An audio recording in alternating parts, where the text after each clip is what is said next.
이 시간 우리 함께 볼 말씀은 고린도전서 9장 24절에서 27절입니다.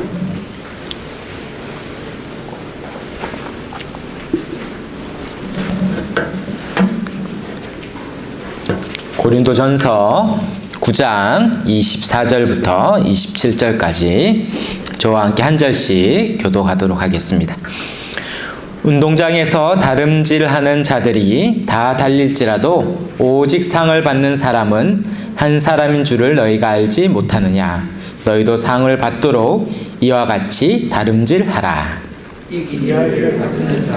모든 일에 절제하나니 그들은 썩을 승리자의 관을 얻고자 하되 우리는 썩지 아니할 것을 얻고자 하노라.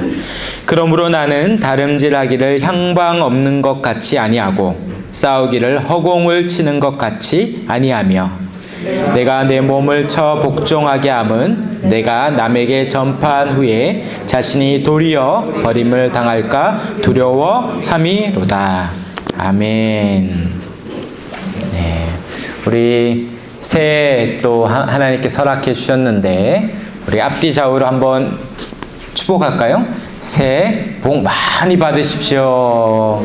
네, 새해 복 많이 받으세요. 네, 축복합니다. 하나님께서 선물과 같이 또 다시 3주 지났지만 시작하라고 또 설 명절 또 새해 첫날을 오늘 허락하신 것 같습니다. 오늘 걸어가듯 달려가라. 걸어가듯 달려가라는 제목으로 같이 말씀을 보겠습니다. 그 라틴어 수업이라는 책에 보니까 유명한 라틴어 경구가 있더라고요. 오늘 라틴어 하나 배우고 가겠습니다. 페스티나 렌테. 페스티나 렌테. 한번 따라해 볼까요? 페스티나 렌테. 네, 페스티나 렌테라는 뜻은 천천히 서둘러라 라는 뜻의 라틴어입니다. 이 페스티나라는 것이 서두르다 라는 뜻이고 이 렌테라는 뜻이 천천히 라는 뜻입니다. 이 천천히 서둘러라 실제는 이 모순이 되는 말이죠. 우리가 천천히 하면 서두를 수 없고 서두르면 천천히 할 수 없습니다.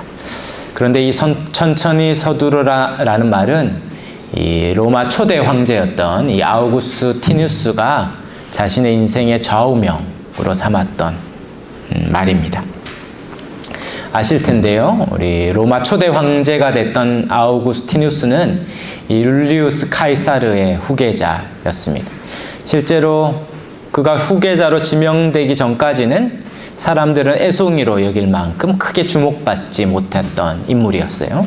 근데 그가 후계자로 지목받은 이후에 그가 이 말처럼 페스티나 렌테 말처럼 자신이 할 수 있는 일과 해야 될 일들을 구분해서 하나씩 실행함으로 로마 초대 황제가 되었습니다. 천천히 서두르라의 천천히는 뭘까요? 아마 그것은 이 차분함과 여유를 말하는 거겠죠. 조급하고 서두르다 보면 낭패를 겪는 경우가 많이 있습니다. 앞만 보고 막 달리지만 말고 옆도 보고 뒤도 돌아보면서 자기 인생의 방향을 잡고 한 걸음씩 체계적으로 준비해 가라는 말일 것입니다. 그러나 또 때에 따라서는 서둘러야 할 때가 있겠죠. 중요한 결정적인 순간에 멈춰야 될 때도 있을 것이고 과감하게 결정하고 용기 있게 선택해야 될 때도 있습니다. 그것을 잘 지혜롭게 하는 것이 천천히 서둘러라 라는 말의 뜻이겠죠. 이제 2023년 다시 시작하는 이때에 우리의 삶 가운데 하나님이 우리에게 주신 할 수 있는 일과 해야 될 일들과 맡겨진 사명들을 감당하면서 우리 하나님이 기뻐하시는 2023년이 다 되시기를 주의 이름으로 축원합니다. 아멘. 이 천천히 서둘러라 말처럼 또 하나의 오늘 모순되는 말인데요. 우리 오늘 설교 제목처럼 걸어가듯 달려가라 라는 말입니다. 많은 사람이 인생을 이 달리기로 비유하죠. 그리고 오늘 성경에도 보면 이 고린도전서를 쓴 사도 바울은 인생을 다름질하는 것이다 이렇게 말하고 있습니다. 사람들은 다 인생이 이렇게 결승점을 향하여 달리는 이 레이스와 같다 이렇게 설명하고 있죠. 오늘 24절에 보면 한번 같이 읽어볼까요? 우리 고린도전서 9장 24절입니다. 같이 읽겠습니다. 운동장에서 다름질하는 자들이 달릴지라도 오직 상을 받은 사람은 한 사람인 줄 너희가 알지 못하느냐. 너희도 상을 받도록 이와 같이 다름질하라. 이 고린도에 사는 교회의 성도들에게 쓴 서신이니까 그들에게 가장 잘 이해할 수 있도록 이 달리기 비유를 한 건데, 실제로는 이 고린도 지역이 이 올림픽처럼 이 월드컵처럼 4년마다 그 운동 경기가 있는데요. 이 고린도에서는 이 이스티미안 게임이라는 이 체전이 2년마다 있었어요. 저도 성지순례로 고린도에 가봤는데요. 이 고린도가 이 유럽과 아시아를 잇는 요충지입니다. 그래서 아주 무역이 성행했고, 그런 문화 가운데 이 2년마다 열리는 월드컵과 같은 이런 경기가 아주 유명했어요. 그래서 이것이 너무 유명해서 많은 관광객들이 그 경기를 보기 위해 도시를 찾았습니다. 그래서 그 도시가 이 경기와 함께 2년마다 돌아가는 거예요. 이번에 월드컵 때 아르헨티나가 우승하는 거 보니까 이 아르헨티나가 전 국민이 이 월드컵과 함께 살더라고요. 4년마다 이 월드컵을 중심으로 삶을 정하고 월드컵 하는 나라를 가기 위해 4년 동안 돈을 모으고 막 그렇게 하더라고요. 그런 것처럼 그들에게는 이 경기가 너무 중요한 의미였는데, 그 경기 중에 이 달리기, 육상 경기를 배경으로 삶에 대해서 설명하는 것이죠. 우리 인생은 달리기와 같다. 육상 경기와 같다는 거죠. 근데 달리기를 보면 어떻습니까? 오늘 말씀에 있듯이 다 달리지만 상을 받는 사람은 이 결승점에 이른 한 사람인 거죠. 한 사람. 그런 것처럼 너희도 상을 받기 위해 달려가라 이렇게 얘기합니다. 2023년 이제 한 해를 다시 시작하는 이때 하나님이 저와 여러분에게 상을 주시고자 약속하고 있는데, 상을 받기 위해 어떻게 해야 됩니까? 이 한 해를 열심히 달려가서 이 한 해 마칠 때 하나님 주시는 상을 저와 여러분이 다 받기를 주의 이름으로 축원합니다. 근데 상을 받는데 문제가 있어요. 문제가. 오늘 24절에 보니까 상을 누가 받습니까? 결승점에 이른 한 사람만 받는다는 게 문제예요. 저와 여러분도 이게 달리는데 문제는 뭡니까? 상을 열심히 달렸는데 못 받는 사람이 있을 수 있다는 거예요. 있을 수 있다는 거예요. 그러므로 상을 받기 위해 최선을 다해 달려가야만 상을 받습니다. 하나님이 오늘 보니까 너희도 상을 받도록 이와 같이 다름질하니까 준비한 상이 있긴 한 것 같아요. 그래서 한번 상이 무엇인지 우리가 뒤에 다시 살펴보겠지만 일단은 좋은 거겠죠. 그러니까 우리가 상을 받기 위해 열심히 달려가야 할 것 같습니다. 오늘 사도 바울은 상을 받기 위해 열심히 달려갈 때 25절부터 필요한 자질을 몇 가지 이야기하고 있는데요. 첫 번째, 상을 받기 위해서 어떻게 해야 된다고 얘기합니까? 25절에 다시 한번 보시면 절제하며 훈련해야 합니다. 그러므로 우리가 이 한 해 동안 상을 받기 위해 달려갈 때 우리에게 필요한 절제와 훈련이 무엇이는지 살펴봐야겠죠.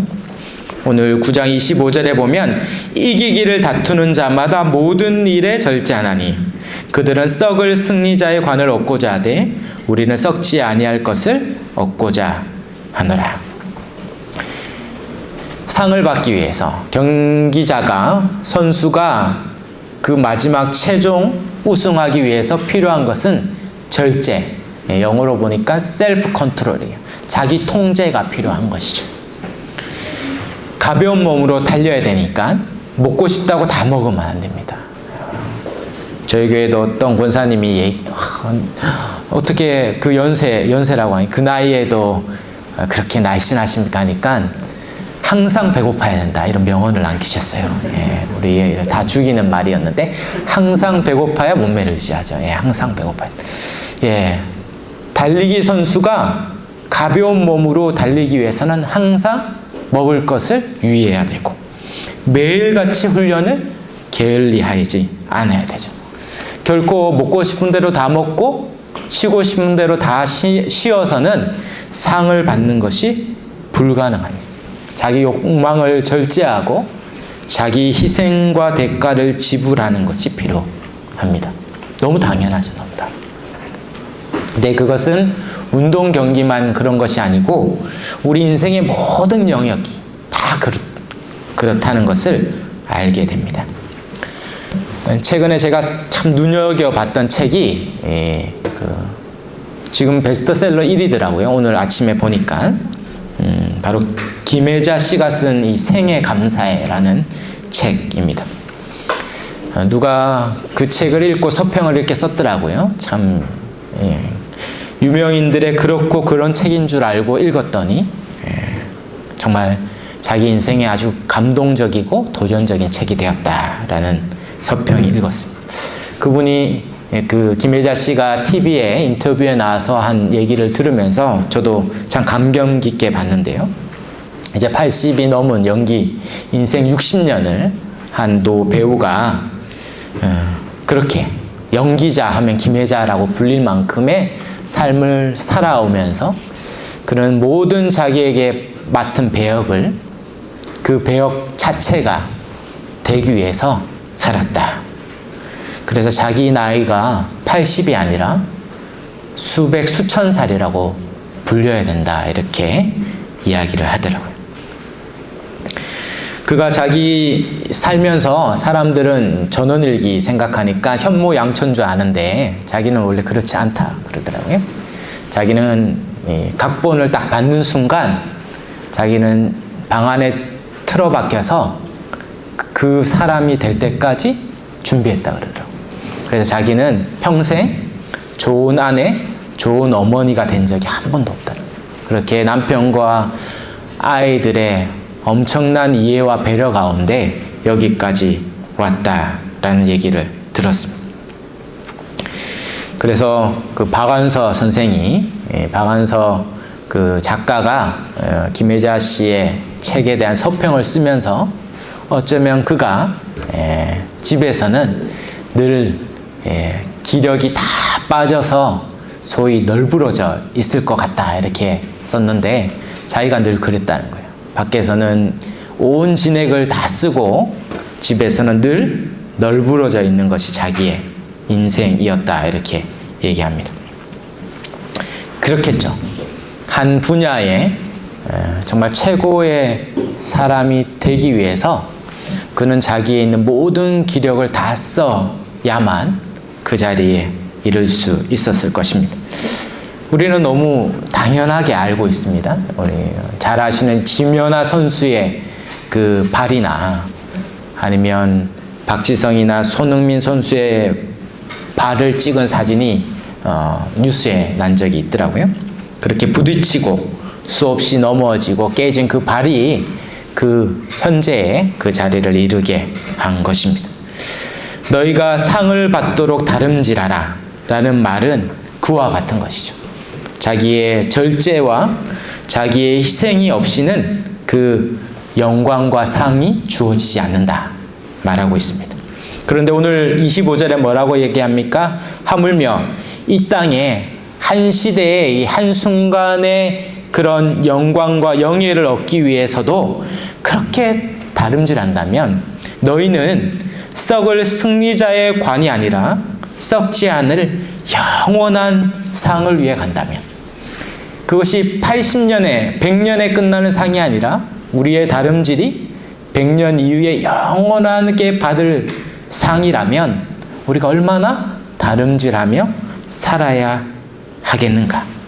하나님 앞에서 우리가 이 한 해에 우리 평생에 그렇게 기력을 다 남기지 않고 주를 위하여 달려감으로 주님이 주시는 그런 상을 받는 저와 여러분이 다 되시기를 바랍니다.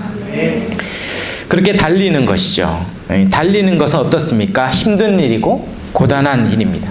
그것은 아주 경치 좋은 곳에서 산책하는 그런 것과는 차원이 다른 것이죠. 그래서 오늘 27절에도 이야기하죠. 내가 내 몸을 쳐 복종하게 함은 내가 남에게 전파한 후에 자신이 도리어 버림을 당할까 두려워함이니라. 이 자신의 몸을 치는 것 같은 이 고단함과 수고가 함께 있습니다. 누가 달리면서 유쾌하다 하겠습니까? 힘들죠. 유쾌한 건 뭡니까? 다 달리기를 마치고 그 기록을 볼 때, 다 달리기를 마치고 샤워를 할 때, 그때 희열이 오는 것 아니겠습니까? 그러므로 우리가 그 달리기를 다 마치고 그 결승점을 끝나 주님 앞에 섰을 때 우리의 모든 고단한 삶을 다 보상하는 상이 주어질 것입니다. 이것은 누구보다 사도 바울의 고백이었거든요. 사도 바울은 그 복음을 위하여 아시아와 유럽을 수천 킬로를 걸어 다니며 고린도후서에 나오듯이 수많은 유혹과 죽음의 순간들을 거치고, 또 그는 특별히 고린도 지역에 왔는데 여기는 이방 지역이거든요. 그리고 거기는 아테네를 비롯한 그리스, 헬라 철학이 지배하는 곳이고, 그래서 철학자들, 또 연설가들, 그런 사람들이 현란한 연설과 말로 사람들로부터 추앙을 얻고 돈을 버는 곳이었어요. 그러므로 바울도 뭔가 새로운 얘기를 꺼내니까 그것에 의해서 사람들이 돈을 주려고 할 때 돈을 받지 않았습니다. 자기는 전하는 이 복음이 내가 대가 없이 거저 받은 은혜요, 복음이기 때문에 내가 이것을 거저 전한다. 그래서 고린도 지역에서는 스스로 천막을 만들고 수고하고 복음을 전하는, 얼마나 고단한 삶을 살았겠습니까? 그럼에도 불구하고 이 고린도에 있는 그 모습을 본, 사도 바울의 모습을 본 성도들에게 얘기하는 거죠. 내가 왜 이렇게 했냐면, 내가 이렇게 하지 않아서 혹 열심히 살았다고 했는데 마지막에 아닌가 봐요. 이렇게 얘기하지 않도록 끝까지 자기가 전력을 다해 복음을 전하고 달려간다 고백하고 있는 것입니다. 아마 잘 아시는 사도행전 20장 24절에 나오는 사도 바울의 유명한 고백이 있죠. 내가 달려갈 길과 주 예수께 받은 사명 곧 하나님의 은혜의 복음을 증언하는 일을 마치려 하면은 나의 생명조차 조금도 귀한 것으로 여기지 아니하노라. 자기가 달려갈 길이 있어요. 각자 레이스가 있죠. 그 인생의 레이스를 다 마쳤을 때 하나님께서 주시는 그 상을 기대하는 것입니다. 제가 말씀을 보다가 이 말씀과 짝을 이루는 말씀을 보면서 참 제 삶에 참 중요한 표대가 됐는데요. 그것이 디모데후서 4장 7절 8절에 있습니다. 혹시 있으시면 찾아보시거나 한번 적어 놓으시면 좋겠는데요. 디모데후서 4장 7절 8절에 제가 읽어드리겠습니다. 나는 선한 싸움을 싸우고 나의 달려갈 길을 마치고 믿음을 지켰으니 이제 후로는 나를 위하여 의의 면류관이 예비되었으므로 주 곧 의로우신 재판장이 그날에 내게 주실 것이며 내게만 아니라 주의 나타나심을 사모하는 모든 자에게도 니라. 아멘. 여기서 사도행전 20장의 말과 차이 나는 게 딱 있어요. 사도행전 20장 24절은 나의 달려갈 길과 주 예수께 받은 사명을 위해 달려가겠다. 이게 현재 진행형이거든요. 그런데 디모데후서 4장 7절에 가면 나는 선한 싸움을 싸우고 나의 달려갈 길을 마치고 믿음을 지켰다. 여기는 완료형이 완료.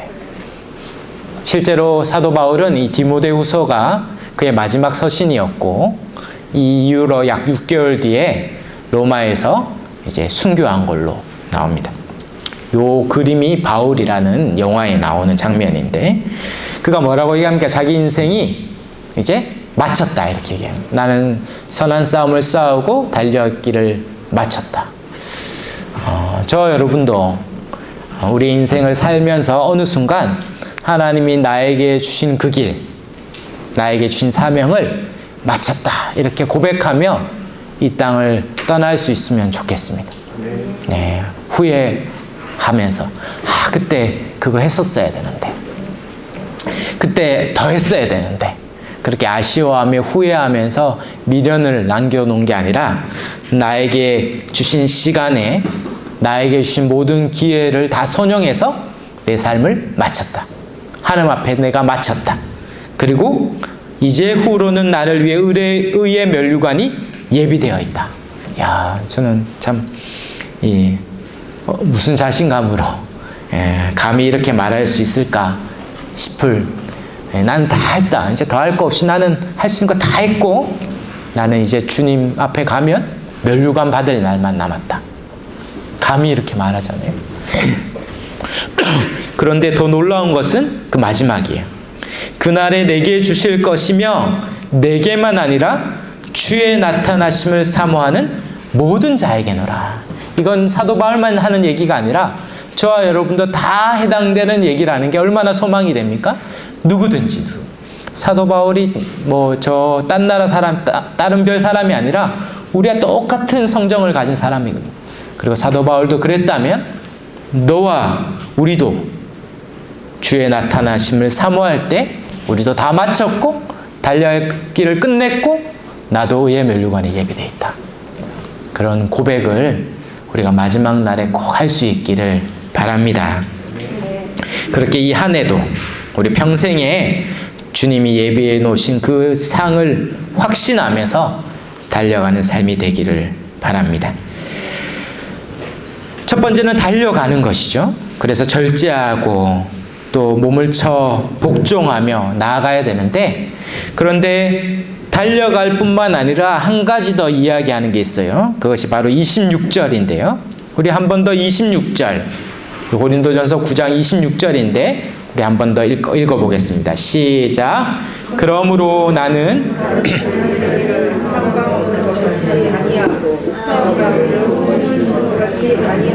아멘. 나는 다름질할 때 이 향방, 거꾸로 읽으면 되겠죠? 방향 없는 것처럼 이렇게 읽으면 되겠죠? 방향 없는 것처럼 그렇게 달리지 않고, 또 허공을 치는 건 아마 그 당시에 있었던 권투 경기나 아니면 레슬링 같은 거예요.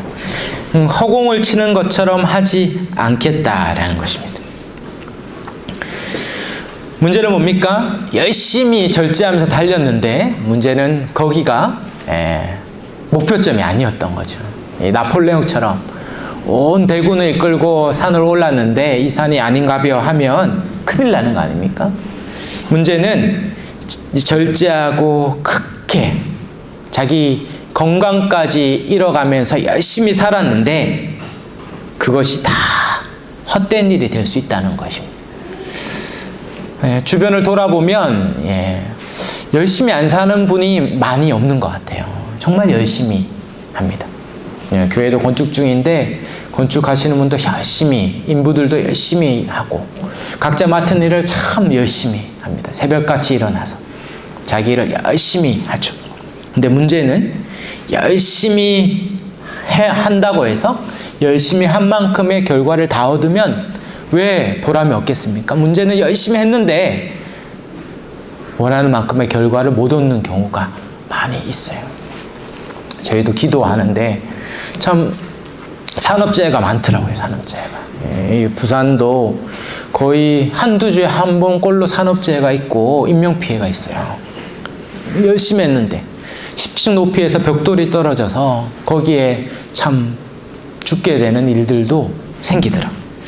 인생이 어디에서 어떤 위협과 위험이 닥쳐올지, 그것이 나의 실수일 수도 있지만 나와 전혀 무관하게 타의에 의해서 외부로부터 주어지기도 합니다. 그러므로 늘 뭡니까? 열심히 하는 것도 중요하지만, 열심히 달리는 것도 중요하지만 또 하나 중요한 것이 이 방향. 왜 달리는가? 달리는 목적과 목표를 정하는 것이죠. 허공을 치며 그렇게 사는 것이 아니라 우리의 모든 수고가 다 우리의 삶의 열매로 이어지도록 헛된 수고가 없도록 그렇게 분명하게 목표와 방향을 정하는 것이 중요합니다.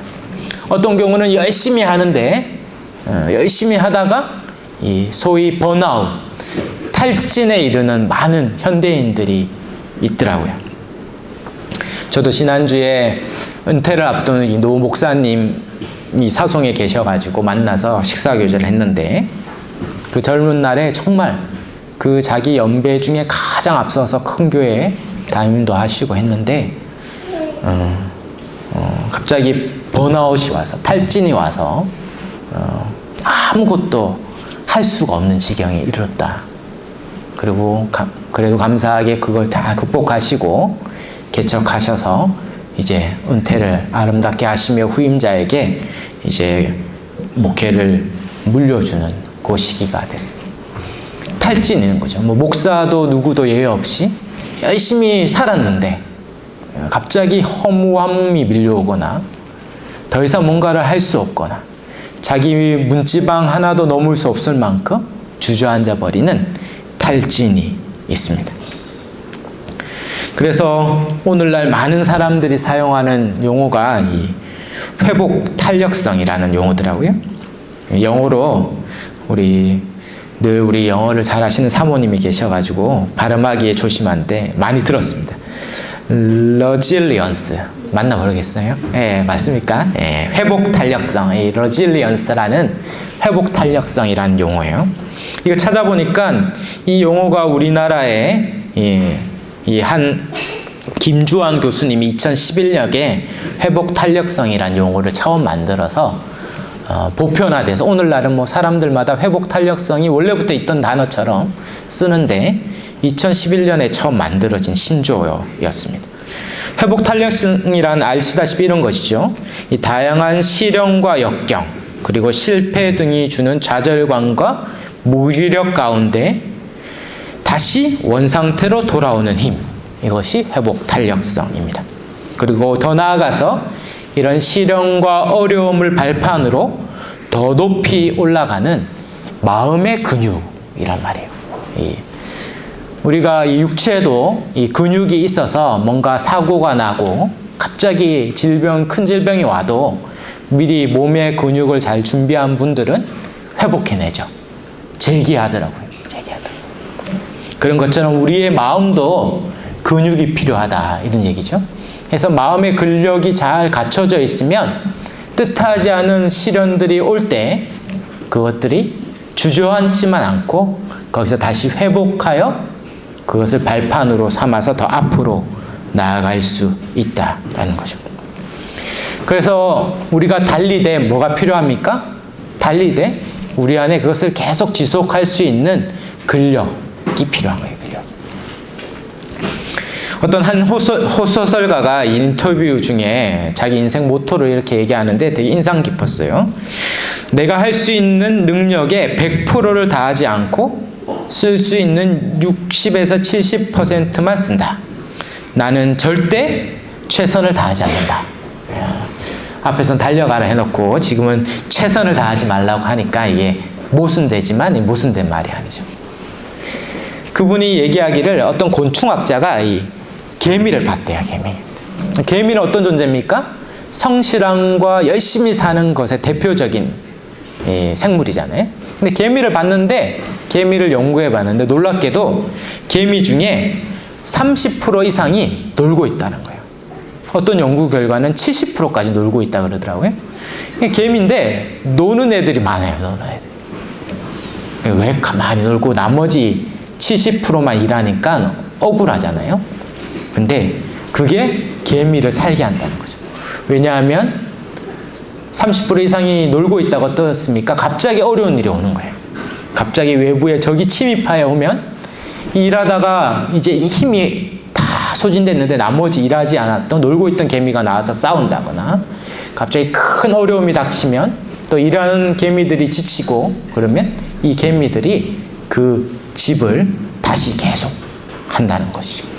그래서 자기 인생에 그렇게 늘 어떠한 위기와 병과가 와도 이겨낼 수 있는 에너지를 늘 비축해 놓고 살아간다라는 것이죠. 생각해보면 인생 가운데 매일 최선을 다하던 사람이 어떠한 결정적인 순간에 확 꺾이면 재기를 못하는 경우들을 봅니다.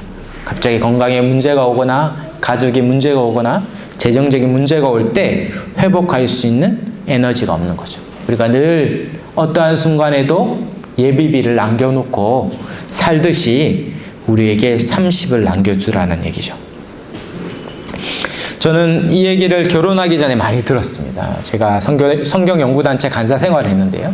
거기에 대표 간사님, 대표 목사님이 남편의 역할과 아내의 역할에 대해서 많이 얘기해 주셨어요. 특별히 저한테는 이제 목사의 역할과 사모의 역할에 대해서 많이 강의하셨는데, 늘 목사는 주의 일을 한다고 하는 이 확신이 있지 않습니까? 그래서 자기의 전력을 다해 오늘 말씀처럼 다림질하고 정말 일사각오의 정신으로 우리 주기철 목사님처럼 사역하다가 죽는 게 가장 큰 영광이다 이렇게 막 몰아붙이는데, 근데 그 목사님이 늘 대표 목사님이 얘기하셨어요. 이제 집에 돌아갈 때, 집에 현관문을 딱 잡을 때 생각하라는 거죠. 나에게 에너지가 남았나? 10%의 에너지를 남겨두었는가? 그래서 늘 10%의 에너지를 남겨두고 집에 가라는 거예요. 왜냐하면 집에 가면 집은 최고의 목양지고 나의 목양이 필요한 영혼이 기다리고 있습니다. 그리고 그 역할은 아무도 하지 않고 오직 나만이 할 수 있는 것이죠. 그래서 가서 아내와 자녀들을 위하여서 에너지를 남겨두고 돌아가라는 거예요. 그게 저한테는 아주 중요한 교훈이어서 지금도 실천하려고 애를 쓰는데 안 될 때도 많지만 그런 것이죠. 가장 중요한, 가장 첫 번째 이웃인, 내 몸과 같이 사랑해야 될 첫 번째 이웃인 남편과 아내와 자녀들을 위하여서 에너지를 남겨두는 것. 그것이 바로 하나님이 우리에게 최선을 향하여 달려라고 할 때에 주시는 교훈인 거죠. 교훈. 그래서 오늘 제목이 뭡니까? 제목이 걸어가듯 달려가다. 다름질을 하는데 최선을 향해 달려가야 하는데, 그러나 앞만 보지 말고 옆도 보고 뒤도 보면서 때론 걸어가듯. 우리 인생 가장 중요한 게 뭔지, 내가 봐야 될 가장 분명한 표대가 무엇인지를 늘 확인하면서 달려가라는 것입니다. 제 삶에 가장 좋은 성경 교사가 이 존 스토트라는 목사님이신데요. 책으로만 만났죠. 예. 그 목사님이 자기 자서전에 보니까 자기는 달리는 인생이죠. 어떤 분은 개신교의 교황이 있다면, 만약에 개신교의 교황이 있다면 20세기의 첫 번째 교황은 이 존 스토트였을 것이다. 그가 수많은 책을 쓰고 로잔 언약을 비롯한 수많은 언약의 기한자였고 세계 전체를 복음화하는 일에 헌신했던 사람인데, 그가 이 많은 일도 어떻게 했을까? 근데 그 삶을 들여다보니까 자신은 하루에 첫 30분, 하루를 두고 30분간 돌아보고 준비하고, 그리고 오후에 점심을 먹고 꼭 30분 낮잠이나 뭐든지 남은 반틈, 절반을 위하여서 그렇게 살아갔다는 거예요. 그래서 30분 시간을 늘 자신을 돌아보는데 할애했다라고 합니다. 그리고 일주일이면 3시간, 일주일을 시작하기 앞서서 3시간 자신을 돌아보고 준비하는 데 썼고, 한 달이면 하루, 그리고 반년이면 3일, 그렇게 자신을 돌아보면서 하는 시간들을 가졌다는 거예요. 그래서 저도 의도적으로 제 다이어리나 타임테이블에 이 시간들을 넣어놓고 있는데요. 한번 이 한 해를 시작하면서 한번 좋은 건 모방해야 되잖아요. 한번 실천해 보시면 좋겠습니다. 하루에 30분, 일주일에 1시간, 일주일에 1시간 맞죠? 3시간, 일주일에 3시간, 1시간, 한 달에 1일, 반년에 3일, 뭐 그만큼 아닐지라도 돌아보고 계획하고 준비하는. 근데 무엇보다 그것이 가장 좋은 게 뭐겠습니까? 기도 생활인 것이죠. 기도 생활. 우리는 세상 사람들은 계획하고 명상하고 자신을 돌아보는데 우리는 그보다 훨씬 좋은 길이 있는데 하나님 앞에서 늘 자신을 보는 거예요. 그래서 매일 새벽에 기도하는 사람이 지치지 않는 것이죠. 낙심하지 않는 것입니다. 매일 아침 묵상하며 하나님을 묵상하고 하나님 앞에서 자신을 돌아보는 사람은 그 길을 계속 갈 수 있습니다. 주일 예배를 드리면서 한 주의 표대를 찾고 갈 길을 찾는 사람들은 탈진하지 않고 계속 그 길을 갈 수 있는 것이죠. 우리가 은연중에 이 모든 일들을 하고 있습니다. 실제로 세상 사람들이 없는 신비를 경험하고 있는 것이죠. 빌립보서 3장 14절에 보니까 바울이 이렇게 말합니다. 표대를 향하여 그리스도 예수 안에서 하나님이 위에서 부르신 부름의 상을 위하여 달려가더라. 바울은 표대를 향하여서 자신에게 주시는 약속된 상을 향하여 달려가는 인생이라고 말합니다. 자, 여러분, 결론적으로 그렇다면 우리에게 받을 상은 무엇이겠습니까? 우리에게 받을 상은 무엇이겠습니까? 받을 상. 바울은 어떤 상을 기대하며 살았을까요? 놀랍게도 열심히 살아도 문제는 뭡니까? 열심히 연기해도 누구나 김혜자 씨는 될 수 없다는 게 문제죠. 열심히 살아도 우리는 정주영 씨보다 더 많은 일을 하기에는 쉽지 않을 것입니다. 저는 20대는 할 수 있다고 생각했는데 안 되는구나 생각했습니다. 옥하는 목사님처럼 이 당대 시대를 이끌었던 영적인 거인처럼 한번 그런 목회를 하고 싶은 꿈이 누구나 젊을 때 있잖아요. 안 되는구나. 안 되는 거를 겪을 때 오는 이 절망감 이런 거 있잖아요. 뭐 남의 일이라고 별로 감흥이 없으시지만 그러니까 열심히 살아도 내가 속한 이 분야에 저 사람만큼은 되지 않겠구나. 어느 순간 깨달을 때 오는 절망이 있죠. 우리가 상을 향하여 다름질해야 되는데 실상 그게 나에게는 주어지지 않을 수도 있다는 생각이 우리를 낙심하게 합니다. 그런데 놀랍게도 우리의 감독이 되시고 극작가 되시는 주님은 우리에 대한 평가가 다를 수 있어요. 모두 다 김혜수 씨와 같은 그런 유명한 배우는 될 수 없지만 그러나 김혜수 씨만 있으면 드라마가 안 되는 거죠. 드라마는 뭐가 필요합니까? 수 없는 조연들이 필요해요. 그 조연들이 없는 한 드라마는 이루어지지 않죠. 그리고 감독은 뭘 원합니까? 다 김혜수처럼 연기하기를 원하지 않아요. 다 감독이 원하는 그 배역에 맞는 그 연기를 하길 원하는 거죠. 한 작품이 아주 명작이라고 불리는 이유는 김혜수 씨가 다 나오기 때문이 아니라 각각에 맡은 배우가 감독이 원하는 대로의 그 연기를 해냄으로 그 작품 전체가 최고의 작품이 되는 거죠. 아니 그 이외에 보이지 않는 스크린 밖에서 수많은 촬영과 또 수많은 잡일까지 그 모든 스태프들이 자기가 맡은 그 일 모두가 감독일 수는 없죠. 자기가 맡은 그 일을 다 완벽하게 해냄으로 그 작품이 완벽하게 합니다.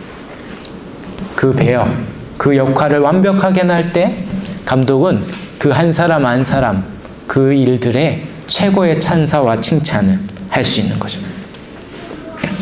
한 훌륭한 심포니 오케스트라 지휘자가 이런 질문을 받았어요.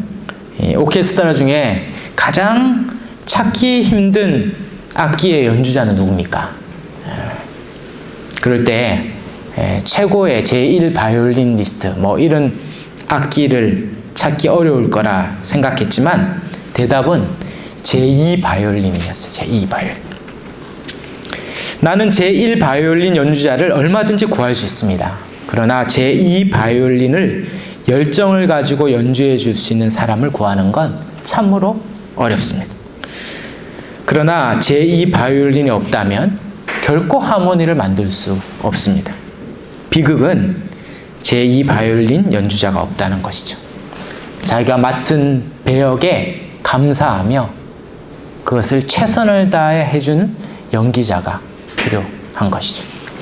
하나님께서는 우리 각자에게 이 땅에서 주어진 각자의 역할과 배역이 있습니다. 그리고 그것을 최선을 다할 때 하나님 뭐라고 얘기합니까?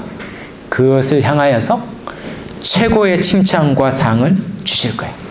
우리는 늘 하나님 앞에서 5달란트가 2달란트보다 많고 1달란트는 2달란트와 5달란트보다 적다고 생각하지만 마태복음 25장에 가니까 5달란트가 5달란트를 남겼을 때 그 주인이 칭찬하는 것과 2달란트가 2달란트 남겼을 때 칭찬하는 게 같더라고요. 5달란트 받은 자도 5달란트 남기니까 착하고 충성된 종아, 네가 작은 일에 충성하였으니 큰 일을 맡기겠다. 2달란트 받은 자도 2달란트 남겼잖아요. 5달란트보다는 적게 남겼지만 그 칭찬이 똑같더라고요. 착하고 충성된 종아, 작은 일에 충성하였으니 큰 일을 맡기겠다. 1달란트의 실패는 뭡니까? 자기는 5달란트보다 5배 작고 2달란트보다 2배 작다는 거죠.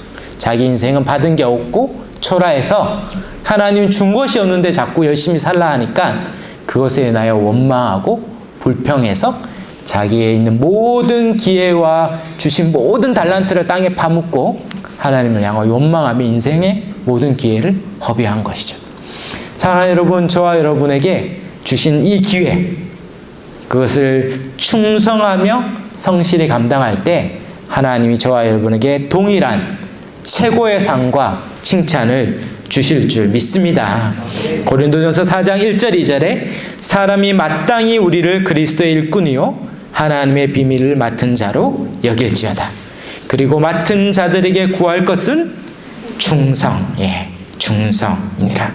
하나님은 결과보다 과정을, 우리의 삶에 대한 태도와 자세를 보겠다 말하고 있습니다. 가만히 보니까 레이스는 이런 거였더라고요. 옆 사람과 함께 경쟁해서 1등을 하는 레이스인 줄 알았더니 다 레이스가 다 달라요. 다 달라요. 김혜자 씨도 레이스에서 1등 했는데 손흥민 선수도 1등 했죠. 근데 누가 누구를 부러워하지 않는 거잖아요. 다 그 분야에서 1등 한 것이죠. 우리의 인생도 하나님 앞에서 단 하나의 레이스를 달려가고 있습니다. 그리고 그것의 결승점 앞에 하나님은 너가 하나님 앞에 주신 모든 기회를 선용하여 충성했느냐, 신실하게 살았느냐, 그것만으로 우리의 삶을 평가하고 상을 주시는 줄 믿습니다. 우리 2023년 하나님 나에게 주신 이 인생의 레이스에서 하나님 앞에 성실함과 모든 기회를 선용함으로 하나님 앞에 모두 다 동일한 큰 상을 받고 칭찬을 받는 저와 여러분이 다 되시기를 주의 이름으로 축원합니다. 아멘. 이 시간 우리 이 산지를 내게 주셔서 우리